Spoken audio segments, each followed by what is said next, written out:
And our question, as it has been for the past couple of weeks, is why do we study Torah? And we have already discussed this from many different angles. And tonight, I think, is another very, very important angle, maybe a few angles that we'll address it at. And I want to start with an observation. I think it's a fair observation, and it's one that perhaps we could live our whole lives and never make. But once it's pointed out, it's something that does indeed, demonstrate something intriguing about the world that the Almighty created for us. So we live, we exist, we're alive, right? Until we're dead, we're alive, ostensibly, right? Right. But we need sustenance. So we need to eat, we have to consume, with our body and digest something that comes out of the ground, which all food comes from the ground. Even if you eat an animal, the animal's from the ground, right? Yeah. We're all from the ground. We're all existing within this miracle that is vegetation. It's a miracle because you're taking a seed and you're throwing it into the ground and it disappears. And it starts rotting. And the seed is inedible. The soil in which it's contained is also inedible. And if I dropped an alien onto planet Earth and I said, what's going to be here? They would say nothing. It's going to rot in perpetuity. But a miracle happens. That out of the rot comes something new, some rebirth. And we have vegetation and consumable food that came out of nowhere. And we say the blessing, of course, Hamotzi lechem min haaretz, that the Almighty takes food out of the ground with bread out of the ground.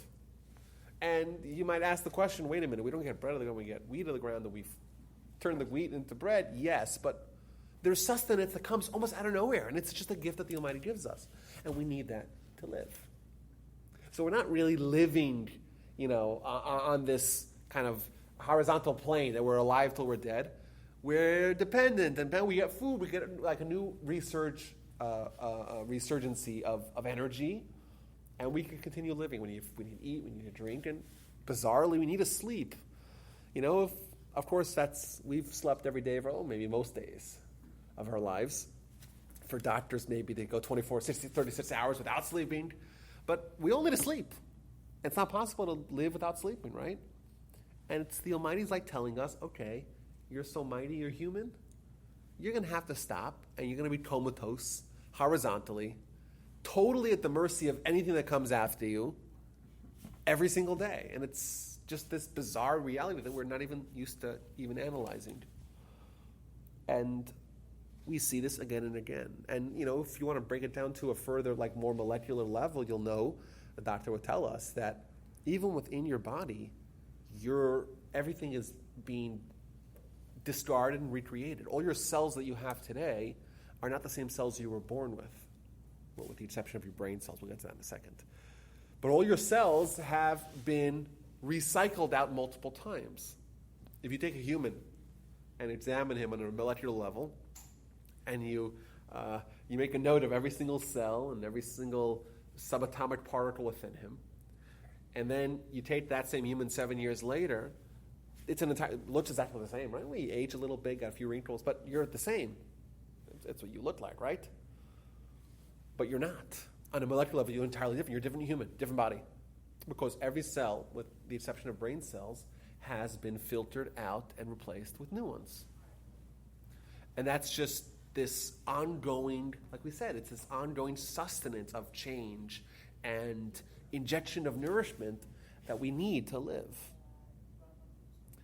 And the question, of course, that we should ask, or we could ask potentially, is why? Why can't we just be the same? Why do we need the food to exist? Why do we need the water to exist? Why do we need the sleep? Why do we need to be constantly recreating ourselves? Why can't we just be static? Just be ourselves? Why did the Almighty create this dynamic? And it's an interesting, and like I said, it's interesting, it's bizarre, and it's something we're so used to. And by the way, as a quick aside, the reason why your brain cells don't change is because if they did, you'd forget stuff. What happens when there is an impairment in brain function? God forbid if someone has a stroke or someone has some sort of brain injury. They forget how to talk and forget how to, because that's the engine that drives everything, right? So you lose memories. Yeah, you forget people forget. It's really, really sad. I met someone recently. We were in the passport line. I was in the passport line because I wanted to get my son a passport because I told my wife, I said, what happens if Mashiach comes and they rebuild the third temple and we have to go to Israel, but there's no passport? That's what I said. She's like, really? I said, bureaucracy. It's hard to work around. Either way, we're in the line waiting for the passport application office, and there's a gentleman that's pulling up the line behind us, and he starts talking, and it's very hard to hear him, and he tells me that he's had a stroke a couple of months ago, and he's relearning how to speak. That's what happens when there is an injury, an impingement on the brain.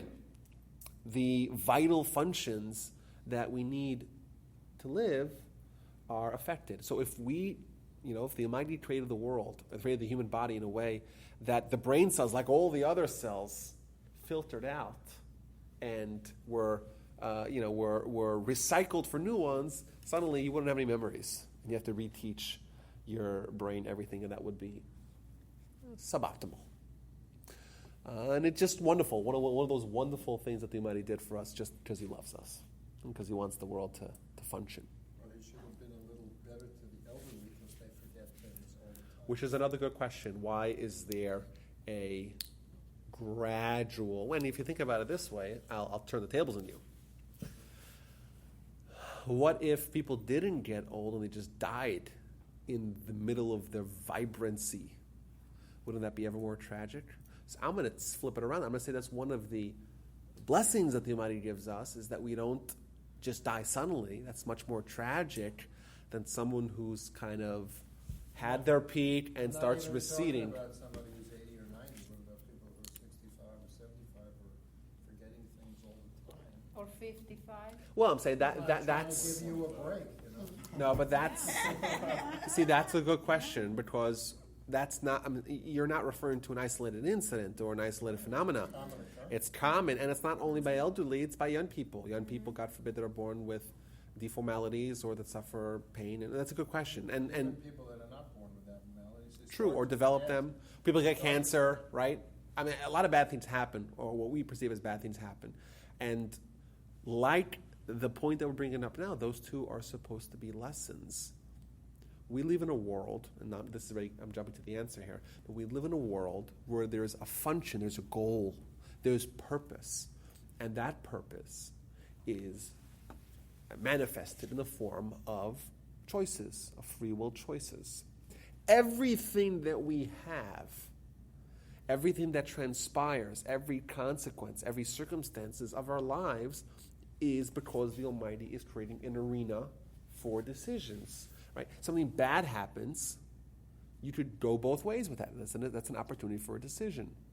If you look at the Jewish response to tragedy, it invokes religion, which seems bizarre. And the answer is because even when something bad happens, there's a way to grow. Of course, there's a way to regress, but there's a way to grow as well. And that's why there's blessings associated with the most tragic and unfortunate things that happen in life, because those two, tragically, but they are opportunities and challenges and tests for us. Will we grow? Will we exercise our capacity to give a positive spin on an unpositive happenstance? And back to our original premise, and that is that we live in a world where we are needy. Our bodies are needy. That, too, is teaching us a lesson. And the lesson that it's teaching, perhaps, well, you could go simply with this. Right? There's a simple and there's a more complex, nuanced answer. The simple is, well, okay, when we're needy, that presents opportunities for choice. When we have to eat all the time and drink all the time and sleep all the time, that creates opportunities for decisions. Right? We could do a mitzvah every time we eat, or we could ignore God every time we eat. It's in our hands. Right? When you sleep, you could use it as a form of indulgence, a form of pleasure-seeking and ignoring a purpose in life, or you can use it as a way to refuel and re-energize towards achieving your purpose and your destiny.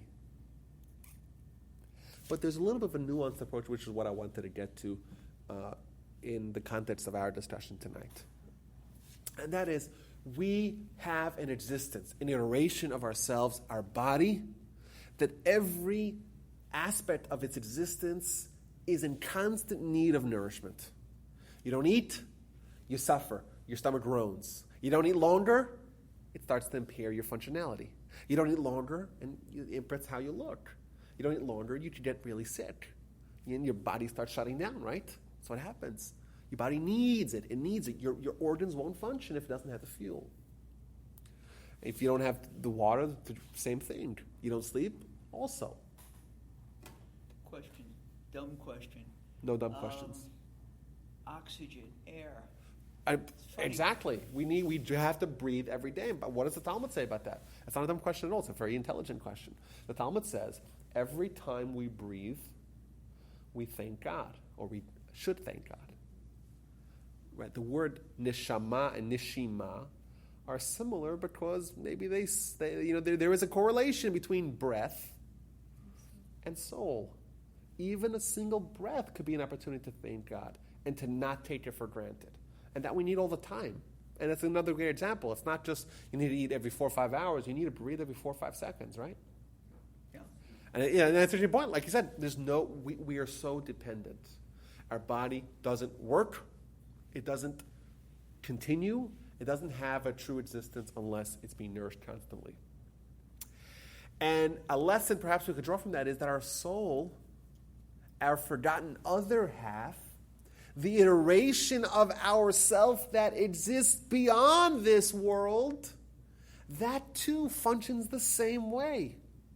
There is a parallel, there's a mirror image between the physical and the spiritual. This is, of course, one of the overarching themes of Judaism, but it's within our own existence. Our body and our soul are parallel. We have 365 sinews and 248 limbs, says the Talmud.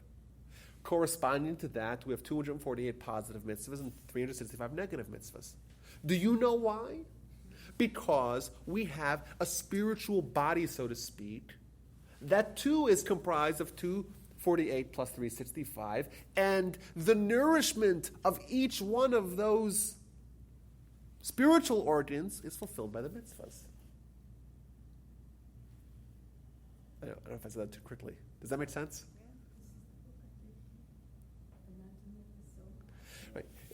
Like this, we're so used to understanding mitzvahs as being, what the people at the Hebrew school want us to know, or what our grandparents did in Europe, right? Or what the Jews have done throughout history.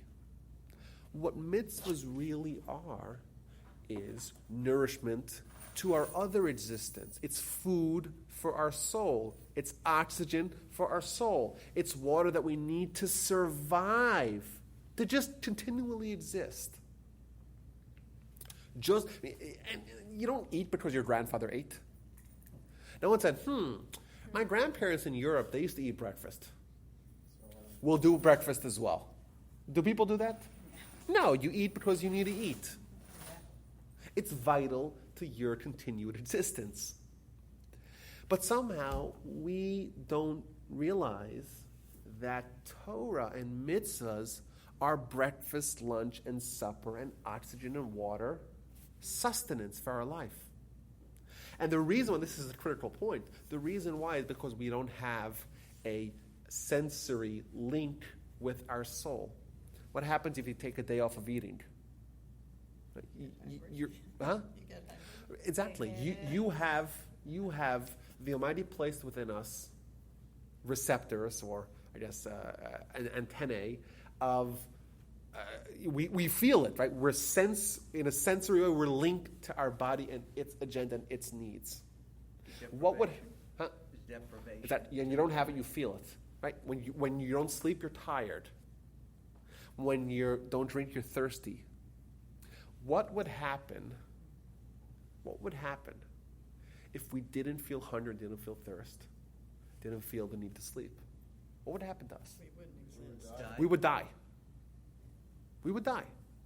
So the Almighty in this world wants our body for sure to work. The question is if our soul will work. The big equation in our life is, will we also pay attention to our soul just like we're wired to pay attention to our body? The agenda of our body, the needs of our body, are almost always in the forefront of our mind because otherwise we feel the pain. We have the sensory link to our body and its pain and its agenda. But we only have the intellectual understanding of the needs of our soul and its agenda. So the big dilemma, the big equation, the big quandary, the big test of this world in the Torah's understanding of it is, will we also pay attention to the soul and its needs? Or, unfortunately, like the person who doesn't feel the need of hunger, they could go days and days and days without eating. You know, they could just, sometimes you see these, they have these stories about these gamers that pass out because they're really intensely into their game, and their senses are so heightened in that part of their lives that they forget to drink, and they go 36 hours without drinking, and they just collapse, and they're in the hospital. That happens, right? But most of us, you're thirsty, you get something to drink, and you continue. But our soul, we don't feel it. Why? What? Why? Ooh, okay, why? Yeah, Because why? that's the dynamic. The dynamic in this world is body first, soul second. The whole idea of, by the way, next world, just if you had to describe it in one sentence, Olam Haba, you heard that term 100 times, I'm sure. What's this next world? It's this body, soul, flipped around. Everything's the opposite. All you feel is soul, and you don't feel body. Just like you can go 95 years on planet Earth, in this world, without ever noticing that you have a soul, without ever tending to its needs, without ever feeding its hunger, without ever tending to its sustenance, so too in the next world you could go 95 years or 9,500 million years without ever tending to your body or noticing it. Well, that's a technicality. You do have a body, because the idea of body and soul coming back together. Well, who says you don't have a body? Well, if you're not of this world and your soul is elsewhere. Well, but remember, a human is body and soul. That's the marriage of a human. Ground, and your soul's not Well, okay, so Olam Haba is that's post-resurrection. if you resurrect, but if you don't. Well, the only way to get to Olam Haba is via resurrection. But yes, it's body and soul married together again, fused together again, but it can't be more different. Because while you do have a body, it's like theoretical. You don't really feel it. It doesn't actually play a part. It's the exact opposite of the way it is today. Okay, well, what does this have to do with Torah? So, by the way, if we want to look at sources for this, there's many, many examples of this in the Torah. For example, the Talmud says, Ein Mayim Elo Torah. It says it several times, Baba Kama 82, in Ta'anit, I believe it's 7a. Whenever the Torah says the word Mayim, which means water, it's referring to Torah. The story of Rabbi Akiva. Rabbi Akiva is living under tremendous, him amongst the rest of the Jews, are living with tremendous persecution on the hands of the Romans. The Romans announce and declare, whoever teaches Torah publicly will get executed. Rabbi Akiva continues teaching Torah. A fellow by the name of Papas ben Yehuda. Papas ben Yehuda comes to Rabbi Akiva and says to him, Rabbi Akiva, what are you doing? Don't you know that they'll flay you, they'll kill you in a horrible, gruesome, torturous way? If you do this, go underground. Why are you teaching Torah publicly? And Rabbi Akiva responds to him with a very famous and enduring analogy, a parable. And he says, there was once a fox that's walking alongside the water. And the fox sees a fish inside the water. And the fish is darting and dodging. Right? And the fox asks the fish, what are you dodging? What are you so scared of? And he says to him, I'm scared of the nets. The fishermen, they all put nets inside the water. And then you get caught on the net, you're on someone's plate tomorrow night. I don't want to be on someone's plate.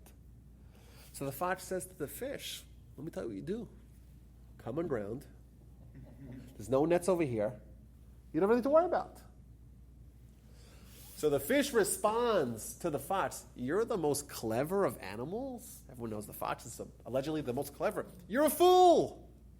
If in the place of my life I'm in danger, how much more danger will I be in the place of my death?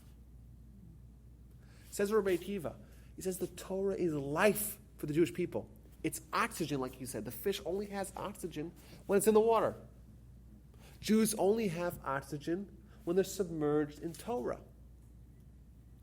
You want to take us out? Yes, it's a dangerous place. There's a lot of nets. It's dangerous. But at least here we have a fighting chance to continue to exist. It's dangerous and it's an unfortunate situation to be in, but here we have a shot. We have some opportunity. We go out of the Torah, we drop the Torah, abandon the Torah, we're dead meat. So that's the nourishment for the soul. Oh yeah, Torah. exactly. Yeah, but why does it have to be publicly? Why couldn't it be underground? Well, I guess if the Torah is not taught publicly, if it's only done individually, then there's the risk of it being forgotten. Right? One of the reasons why the Torah was transmitted orally was because that demands public study. Public study ensures that things will be transmitted accurately. If you go to university to become a doctor, and you say, I don't need to go to the lecture hall and listen to all actually dissect the body. I'll just read it from the books. I'll go to Wikipedia. It has all the information there. Does it not?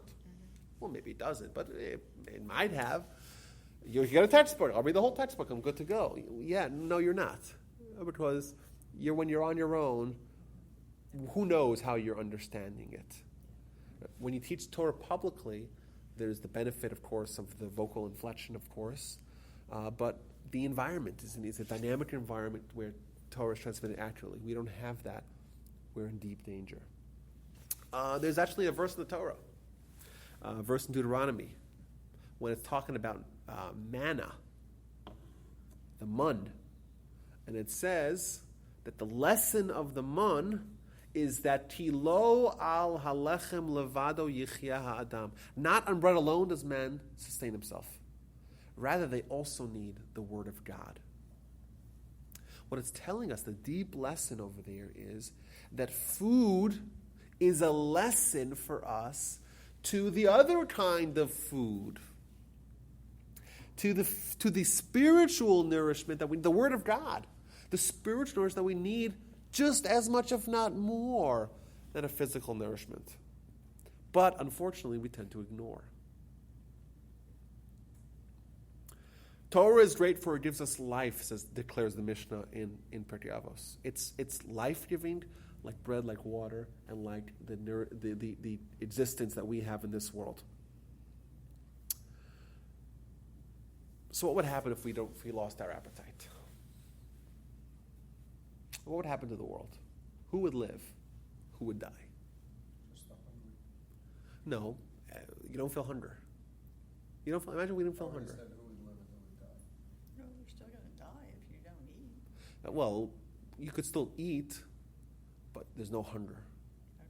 You know the way it is? Imagine, you're at the end of a meal and you're stuffed and you don't want to eat anymore. Yeah. Like suddenly the steak loses its appeal. You're like, oh, right? Mm-hmm. Imagine if we were all like that. We felt like that all the time. Okay. What would happen? No, we probably wouldn't. Only the people that really cared that they continue existing, only the people that valued life would live. Everyone else would just die. And that's really the way we are. We have come to Torah, we come to mitzvahs, and they don't have their appeal. It's not like we're at the end of the meal, so to speak. It's not as exciting. Yeah, maybe some mitzvahs are. But most of them are hard, are challenging. We look at them and we're like, I'm full. I went to Hebrew school. I read my parsha. I did my bar mitzvah. I'm done. I finished the meal. And unfortunately, what happens to us then? We don't have any appetite for it. But we still have to eat because we realize that this is what's giving us life. When we look at Torah, think of Torah as the IV of someone we just had in our family. Our aunt, my brother and I, we have an aunt, a remarkable woman who suffered from MS for many, many years. and she passed away about a month ago. She was an amazingly remarkable woman who suffered tremendously and never once complained. Never once. And I lived by her house for a half a year, and she was incapacitated more and more each day. Never once complained, and it's unbelievable. It's just unbelievable. Someone who could go through so much tremendous pain and vibrancy and excitement and joy and always wanting to know how everyone else is doing and always caring about someone else. Side note. But either way, I when she was really, really sick and everyone kind of knew it was looks like it was the end of the road for her, or maybe the beginning, depends how you want to look at the world. And she didn't have an app, she wasn't eating. And that happens a lot with terminally ill patients. And it's very dangerous because they don't want to eat. Mouth is quiet, mouth is shut. And we're kind of like that as well. We're terminally ill spiritually. We don't want to eat. And ironically, the hungrier we get, the more revolting the food looks to us. And the onlookers, they look at us and they say, look what you're doing to yourself. You're killing yourself. The people that have the rational, the reasonable understanding. And they look at us, but we refuse. The logical thing is to eat when you need it. And as spiritual entities, we need it all the time.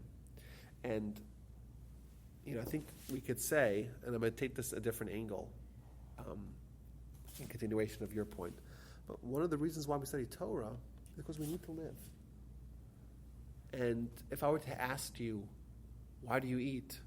You would look at me like I'm funny, like I'm silly. What do you mean? Everyone eats. Everyone wants to live.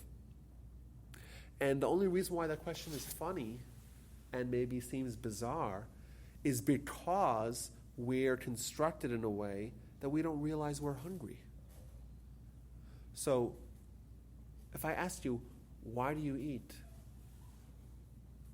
And you weren't hungry, it's the same question as I asked you, why do you study Torah? When you don't realize that you're actually starving for it. So do you have to starve for Torah, to study Torah, to become a mitzvah, or because... Well, the starving is just an analogy. Yeah, like if you don't, I don't want to study Torah. Well, that's the thing. You don't want to study Torah, but do you still need Torah? Yeah, but exactly. But like you're saying that some people will study Torah because they know that they have to eat.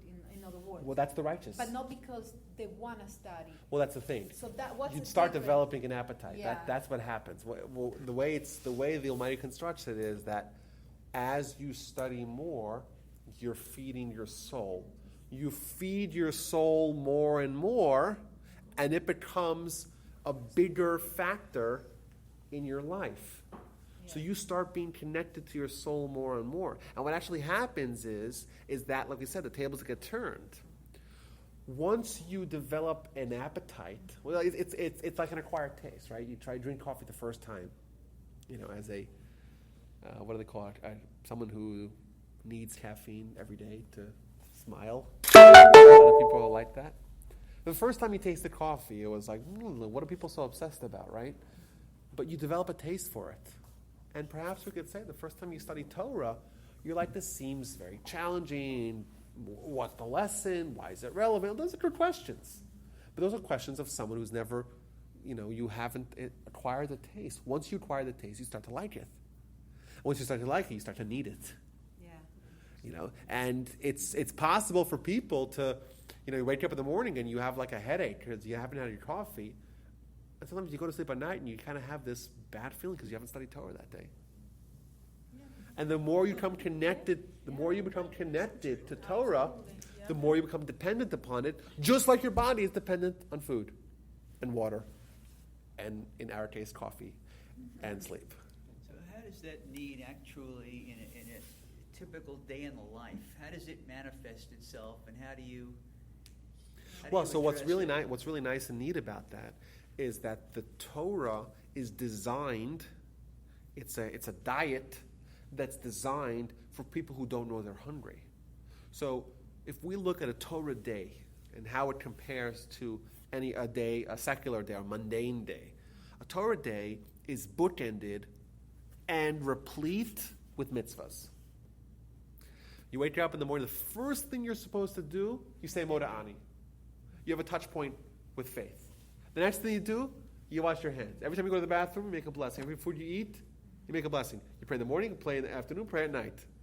You're supposed to study Torah and do mitzvahs and wear tzitzis and see the mezuzah and touch the mezuzah and wear your tefillin. And your whole day is replete with mitzvahs because the Almighty realizes that we're hungry and He realizes that He created us in a way we don't know we're hungry. But He loves us and wants to feed us. So what do you do when you have the patient who refuses to eat, but you love them and you care for them? What do? You feed them anyhow. So the benefit, like you said, the benefit of the Torah's requirements is that it subverts our inane disregard for the nourishment that we need. It is a workaround against our non-recognition of our own hunger. So, like I said, every mitzvah is like that, and the one mitzvah more than all of them, that's Torah study, because Torah study brings you everything. It's the gateway to all the mitzvahs. Does that make sense, Jay? So it's a one good deed after the next. Well, not just one deed. You look at a Torah day, and there's 100 blessings we're supposed to do every day. Now, what does that mean? It's 100 little snacks that we have. And that's just blessings. And you say the Shema twice, once in the morning, once at night. That's a real meal. That's not a snack. That's a meal. And then you're supposed to study. Study during day and night. Right? What do you study when you say you study? Torah study. Whatever it may Just be. saying the Shema is... Saying the Shema is the bare minimum, right? Because that's Torah study. Okay. So you open your Chumash and you read something? Is that That's Torah study. You study Talmud. That's study. You study Musar. That's study. You read, like I said, you read the Chumash. Whatever it may be. The Torah is endless, right? It's infinite. There's enough Torah out there. You go to any Jewish library and try to scan the bookshelves. Or to find a definition or something. It doesn't really have to be the Reading. Chumash. Like if I'm going to Google and I'm gonna find a definition that is in the Torah, and that's part of. Oh yeah, studying Torah. that's part of trying to understand Yeah. things. There's a great episode in the Talmud of Rabbi Akiva. He traveled to Africa to find a definition of a word, Oh, yeah. and there's a few such episodes because he cared about every letter of the Torah. Every letter of the Torah in his mind really came from God, and thus was of infinite importance. So if we don't know what one word means, we have to go make a pilgrimage to the other end of the world to find out what the word means. Well, now we have Google. Yeah, right. Yeah, but I got to pull my phone out of my pocket. Oh, what a hassle. The bookshelf is so far away. Yeah. Yeah. Yeah, so that's what's really neat. When you learn a little bit about the anatomy of the soul, if you will, or the breakdown, the physiology of the soul and what it needs and how it's structured and how it operates, and then you look at what the Torah devised for us, a plan. Like a dietitian or a nutritionist has a plan for you. Okay, I want you to eat this in the morning, and you're like, oh man, how much beans can I have, right? Right? But you're following a regiment because you have a goal that you want to get. The Torah is giving us a regiment, and the regiment is just you follow the regiment, and your soul is tended to, and your hunger that you may not even know that you have is quenched. So just keeping God in your thoughts. That's a mitzvah. That's a every mitzvah. day is If you do that all the time, that's a mitzvah. The six Consider- constant mitzvah. The six constant mitzvah. Oh, yeah. Yeah, then they're not bound by a certain that. time. Yeah. But this kind of I think hopefully it opens up the door or opens up the avenues of understanding, not just to the mitzvah of Torah study, but to all the mitzvahs, in general. A mitzvah suddenly becomes something much more tangible, much more real, much more like when you have supper, right? You think about what you're going to eat, you see it and you consume it and you digest it, and it's real. A mitzvah is something kind of floating out because that's how we view everything that's spiritual. But when we have the recognition and appreciation that the soul too has needs like the body, and the soul's needs are not filled with food, at least not of the physical variety, but only of the spiritual variety. For man needs more than bread alone, he needs the word of God, as the verse says in Deuteronomy. Then we have a greater appreciation of mitzvahs in general. Could you define mitzvah in the context in which you're using it?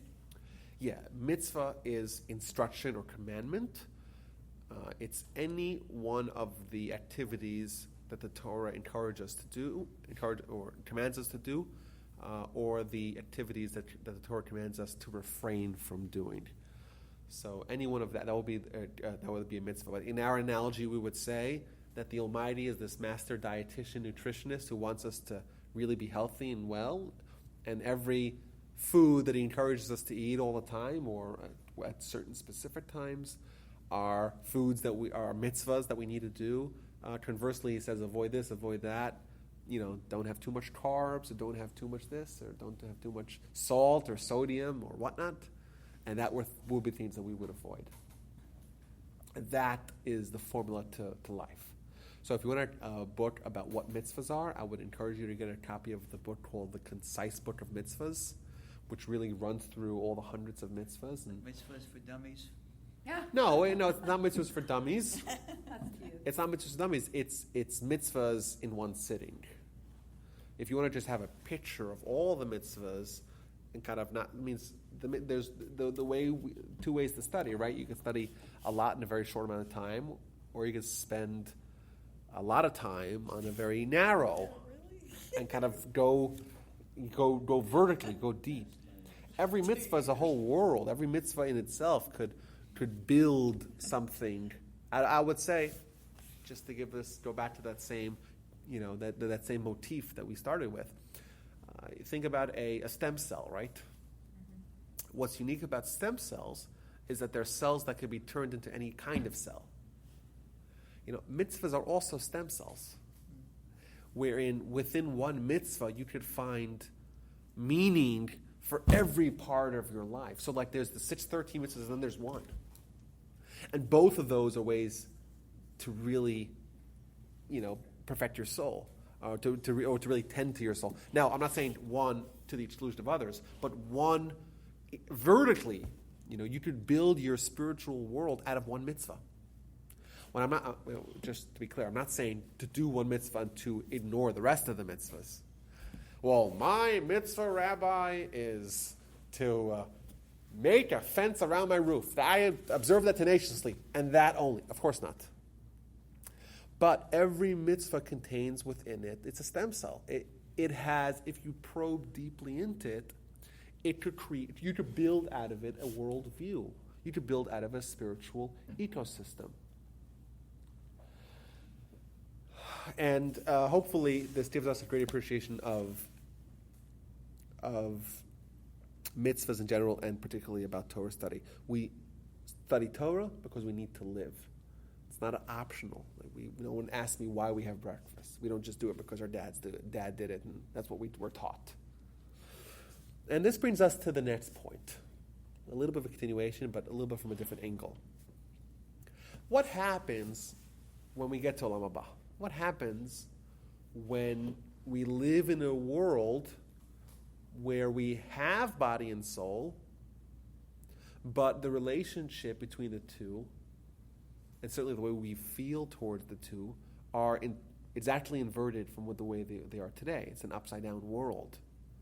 Or this is the upside-down world. One of the worlds is upside down, right? Mm-hmm. We think that world's upside down, but they think, and they're probably right, that we're upside down. So what happens when you go to that world? And suddenly, your body needs sustenance. But what's your body? Right?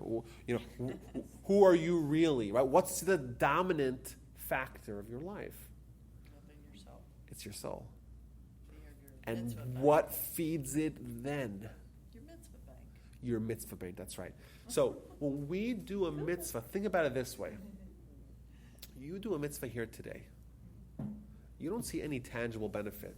Or maybe you could in some instances, but for the general, most of the times it's a mitzvah for Olam Haba. You do a mitzvah with your body. You give charity, right? We're having a big charity campaign tomorrow. Yeah. You give charity. you're losing money, right? Yeah. You have less money than before. So why would you do it? The answer is because you actually think it's better to use money for this purpose than to keep it in your piggy bank. That's obviously what you believe. Well, where do you ever see reap the benefits of that mitzvah? But that's not just one mitzvah. You wear tefillin, right? You wear tefillin every day. Why are you doing that? You could do other things because that's a valuable thing for you to do because you realize that there's something that you benefit from it. And even though you can't really feel what that benefit is in this world. But Rabbi, Go ahead. you can feel it. Like, Yeah, maybe. every mitzvah that I do, I don't even think about the next world. I think about here, and it makes me feel so good. So I don't agree with you. Oh, well, about okay, so I putting- said really for the reverse the tape. Of course you're right. Of course you have a good feeling. And I have never thought of my piggy bank for the future. It just, Well- I don't know why. Okay, but maybe we'll encourage you to think about that. I'll tell you why. Also, I have to. Well, when no, I but- do, and I have to think about. It's a good idea to have a recognition of that. I'll tell you why. Because it means you're saying to me, Mark, you're saying like this. Well, it's better if I don't think about it, right? I'm doing it altruistically. I'm not thinking about reward. I don't want reward. But I don't. Yeah, that's I that. give, because I give from my heart, not my mind thinking. Okay, I'm gonna give, so then therefore I'm gonna have more mitzvahs in there. Yeah, I don't do it. Okay, like well, that. let's paint the picture here. Okay. You let me know what you think afterwards. Okay. So, we get to Olam Haba, and we're a human, but it's actually the opposite of the way the human is currently constructed. Soul is dominant, soul is in the driver's seat, and body is just there. You don't even need to take care of it, and it's not at all a factor in your perspective. But Olam Haba is a world of consumption.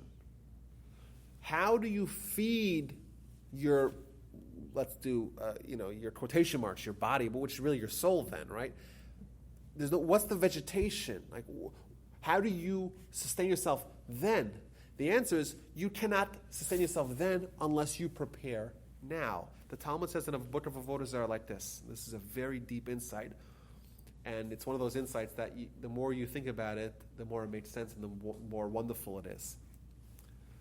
This world, well, let's look at this. I'll tell you what it says. Well, then we'll say what it implies. He who toils before Shabbos eats on Shabbos. He who does not toil before Shabbos, what will they eat on Shabbos? Which sounds like a nice little saying, right? If you prepare food before Shabbos, you'll have to eat on Shabbos. If not, then what are you going to eat? What it's really telling us is like this, that there's this demarcation line where Friday turns into Shabbos. And in the Jewish household, Friday is a hectic day because it's all about preparing food and getting ready and showering and shaving and getting on your Shabbos for Shabbos. Shabbos comes in, and suddenly whatever you did, you have. Whatever you didn't do, it's too late to do it now. And if you don't prepare food for Shabbos, you don't have any. Because you know why? You can't prepare it on Shabbos. This world, it's a hectic world. But why is it hectic? Because it's Friday. We're preparing food. For when? For Shabbos. For Olam Haba. So the reward, the real reward that we have for the mitzvah is not something which is external to the mitzvah. It's not like, oh, you did a good job on your test. Here's a lollipop. The reward for making dinner is dinner. Right? Mm-hmm. You make dinner, you get to eat dinner. Mm-hmm. The reward from the mitzvah is the mitzvah. But the mitzvah is the food, the consumable, what you have in Olam Haba. So when we are doing mitzvahs in this world, and of course, the greatest mitzvah of all, Torah study, we do that over here. We're like preparing our feast for the world, right? When we can no longer make any more food. We can no longer prepare anymore. And that is indeed the reward, because and in that world, which is the eternal world, we have the status that we achieved, that we created, that we formed with our deeds, with our actions over here. Okay, so the souls that are in Olam Haba and haven't prepared well, what happens? happens to them? They don't have what to eat. Okay. What That's happens it. when you don't have to eat? Get hungry, I guess. You suffer. But even if you do have to eat, right? There's So you eating and then get there's eating, ejected right? And you get sent back to try again. Well, let's not go there, right? But let's say there's two kinds of people that are eating, right? You have the guy who's, eating on $2 a day, right? Oh, you have some old crusty bread and every day of your life. Can you imagine how terrible it is? Or you're eating five course or 5-star, everything Michelin rated, top of the line. Michelin rated. A lot of rubber in there. Is it Michelin? What is it? Michelin? Yeah, that's right. Rubber, yeah. What, don't they rate also restaurants? Yeah. They do that or? Yeah, they Michelin do. They rated. rate Thank you. restaurants. Yeah, yeah, I'm behind. I guess I don't eat that kind of food. I don't think a lot of those restaurants are kosher. But when we do mitzvahs in this world, it's as if we're taking the world's greatest cookbook and we're making all these varieties of foods for Shabbos. And then our Shabbos is a different Shabbos. What happens when you're Shabbos and you're rushed and you're in the hospital, God forbid, before you get home before Shabbos? What do you have for supper, right? You have some old pitas from the freezer and a can of lukewarm Coca-Cola, right? Sounds yummy. It sounds pretty good, I guess, right? And I guess that's not so bad. But wouldn't it be much better, much more delightful to have something really astonishing, really fantastic, really earth-shattering, really wonderful? So, What are we talking about? so it's like this. So, food for our soul, we could think of it as our soul needs sustenance, right? Or we can think of it as there's going to come a time when we'll actually realize that our soul is all that we've got and that's all that matters, and it needs sustenance. But the only time that we have, the only opportunities that we have to create that sustenance for the soul is right here, right now, with mitzvahs. We do it, The positive we have and what the negative. the positive and the negative. We do it, we have what to eat. If we don't, what are we going to eat? And it's interesting because you look at Friday and Shabbos. There's a lot that the Talmud makes a few connections. There's a lot of different connections between Friday and Shabbos and this world and next world. And it's kind of interesting to kind of map it out. But this world is a world of work. We're here toiling. And you see a Friday afternoon in a Jewish household, and you see like this is the way these people live. They're just working all the time. Take a snapshot of what it's like. They're cleaning, they're scrubbing. What kind of life is that? They just clean and scrub? Well, no, it's cleaning for Friday night, for Shabbat. And indeed, you look at a Jew's life, and they're always working, always going from one mitzvah to another mitzvah to another mitzvah to another mitzvah. When are you actually going to sit down and enjoy yourself? You will, but you're preparing towards something bigger.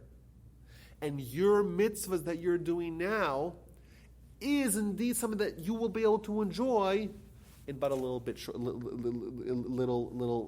while. And that too, I think we shouldn't feel like we do a mitzvah and it's done, right? Imagine you made food on Friday, right? You made food on Friday, and then why don't I get to eat it? So maybe like your malka, you could taste a little bit of it. It feels good, taste a little before Shabbos. But the kids start coming out. This happens in my family. Maybe it doesn't happen in anyone else's family. So my wife's making all the delicious food for Shabbos, and the kid starts thinking, you can't grab it. We have guests coming, right? What are we going to do? You can't eat all the food now, because now is not the time for eating it. Maybe you can taste a little bit, get a little of the wafting aroma of the food. But really what you're doing is preparing for Olam Haba. And in Olam Haba, you'll come to think of it. And you know what? If you don't prepare, it'll be unfortunate because you might be the only guy out there that has, you're pulling out those proverbial pitas and crackers. But either way, we should have a renewed appreciation of some of like a tangible and real perception of what it is that we're doing when we study Torah and doing mitzvahs this longer. Two things. One is, can I get merit? Well, I'm not going to put myself. When somebody passes away, Yes. and somebody else is doing a mitzvah, but is doing a mitzvah because of what that person Yes. did. So does that person, even though he Absolutely. does he keep on accumulating the points through the other person's mitzvah? Yes, and that's one of the wonderful things about the compound interest, Okay. which who was it that said it's one of the eighth wonders of the world or whatever? It was Einstein? Yeah, it was Einstein. Einstein says, he said it was the eighth wonder of the world. I don't remember what he said, something like that. Like it's just He has a quote or two. like if you take 1 penny and you just double it every day, that's worth more than $1 million within a month. Oh, it's only 1 penny. I'm just doubling it, right? The answer is that, well, that's just the way, that's just the miracle of compound interest. Right? When you do mitzvahs and you create a better world, your interest is compounding. So you have a child and you encourage that child to live a mitzvah-oriented life, that accrues to you. Or I'll give it another little spin. You teach Torah to your fellow man, and they do mitzvahs on their own. What if you're out of the picture? You move back to the United States, or you move to a different country, they move to a different country.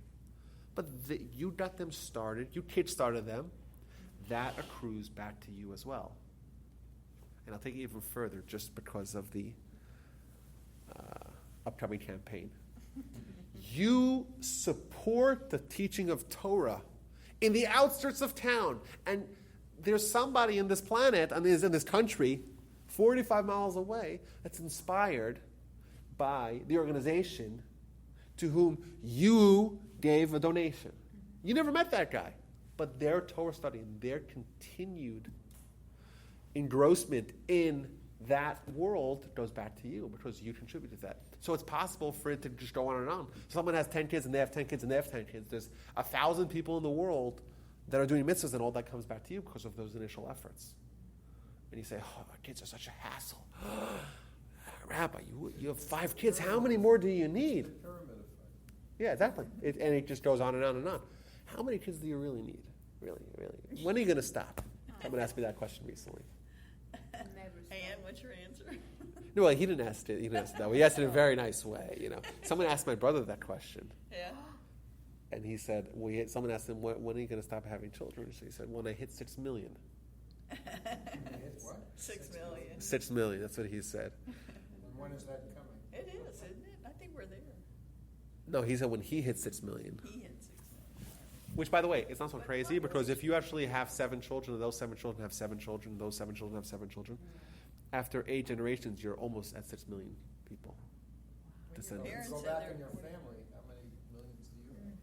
It's true. I'm saying, but that's not 8 generations is not that long. Yeah, it's 220, 30 years. It's I mean, your parents already said they're almost at 49 what? grandkids. Oh yeah, it's pretty incredible. 49 grandchildren. Well, Almost. it's pretty wonderful. It's pretty remarkable. But Is that amazing? I'm saying so you're right. So would you Thank you study very Torah? much. And that's why I say, and I encourage this to everyone here to do. You should set aside some money and allot it towards donating a shas, a Talmud, a set of Talmud, to a place where it will be studied, and with the only condition that they write that this is to be studied in the merit of the soul of you. You do that, and then, for, I guess, however long the shas can last, for the next 30 years, there's people studying it every day. And that's a merit that accrues to your soul. And that's the best thing to do with you. I'm not saying to not leave it for your kids or whatever, or for, right? But I'm saying that's something that you should do because that is an active step that you could do towards improving your lot even once it's already Shabbat for you, but it's still not Shabbat for everyone else. They could maybe send you food through this little pipeline. That's the idea. And I think that when we have this understanding, when we have this recognition of the impact of our mitzvahs and how valuable they are for us, and we're not just doing favors to our parents and I promised my mother I'll do that, right? It's for us, it's for our life, it's for our continued existence, and it's for all of eternity. It really makes sense to us, why we're so obsessed with this, like why we throughout our history, and why the Torah, as it's designed is so, is so forceful, so demanding that we not leave it because it's so valuable for us. And hopefully with this perspective, we'll continue in educating us and encouraging us to integrate as much Torah study and mitzvahs into our lives, and look forward to continue this next week. Thank you. Thank you. I won't be here next week. I'm going to Israel.